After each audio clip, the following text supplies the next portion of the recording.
Kannur ADM ആയിരുന്ന നവീൻ ബാബുവിന്റെ മരണത്തിൽ CBI അന്വേഷണം ആവശ്യപ്പെട്ട് കുടുംബം ഹൈക്കോടതിയിൽ. നവീനെ കൊലപ്പെടുത്തി കെട്ടിത്തൂക്കിയതാകാമെന്ന സംശയമടക്കം ഉന്നയിച്ചാണ് ഹൈക്കോടതിയിലെ ഹർജി. കേസിലെ തെളിവുകൾ സംരക്ഷിക്കണമെന്നാവശ്യപ്പെട്ടുള്ള ഹർജി കണ്ണൂർ മജിസ്ട്രേറ്റ് കോടതി വിധി പറയാൻ മാറ്റി.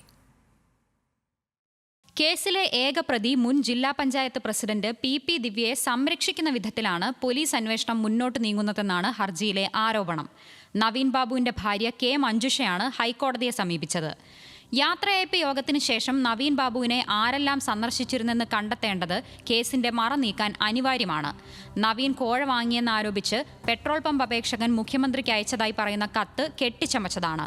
PP ദിവ്യയുടെ വാദത്തിന് പിൻബലമാകുന്നതിന് അത്തരമൊരു വ്യാജക്കത്ത് ചമയ്ക്കാൻ അന്വേഷണ സംഘം കൂട്ടുനിന്നതായി സംശയമുണ്ട്.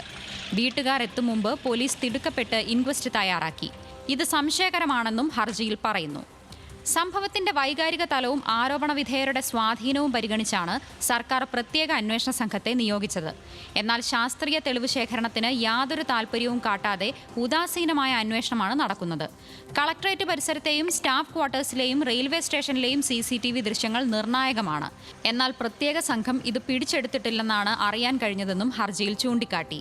കേസിലെ തെളിവുകൾ സംരക്ഷിക്കണമെന്നാവശ്യപ്പെട്ടുള്ള കുടുംബത്തിന്റെ ഹർജി കണ്ണൂർ മജിസ്ട്രേറ്റ് കോടതി വിധി പറയാൻ മാറ്റിയെന്ന് അഡ്വക്കേറ്റ് P സജിത പറഞ്ഞു.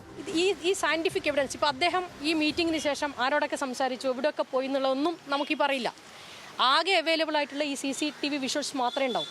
ഇതുകൂടി നഷ്ടപ്പെടുന്ന ഒരു അവസ്ഥ ഉണ്ടായാൽ കേസിൻ്റെ അന്വേഷണത്തെ വളരെ അത് ഗുണം ചെയ്യില്ല. അതുകൊണ്ട് തന്നെയാണ് അതിൻ്റെ ഒരു അർജൻസി. അതുകൊണ്ടാണ് ഈ പെറ്റീഷനായിട്ട് കോടതിയിലോട്ട് വന്നത്. ഇനിയും കാലതാമസം ഉണ്ടാകുകയാണെങ്കിൽ മറ്റൊരു തരത്തിൽ ചിലപ്പോൾ ആലോചിക്കേണ്ടി വരും. നിഷ്പക്ഷമായ അന്വേഷണത്തിന് CBIയെ കേസ് ഏൽപ്പിക്കണമെന്നാവശ്യപ്പെട്ട് മറ്റൊരു പൊതുതാൽപര്യ ഹർജി കൂടി ഹൈക്കോടതിയിലെത്തി. ചേർത്തല സ്വദേശി മുരളീധരനാണ് കോടതിയെ സമീപിച്ചത്. അടുത്ത ദിവസം കോടതി ഹർജികൾ പരിഗണിച്ചേക്കും. Legal desk, news Malayalam.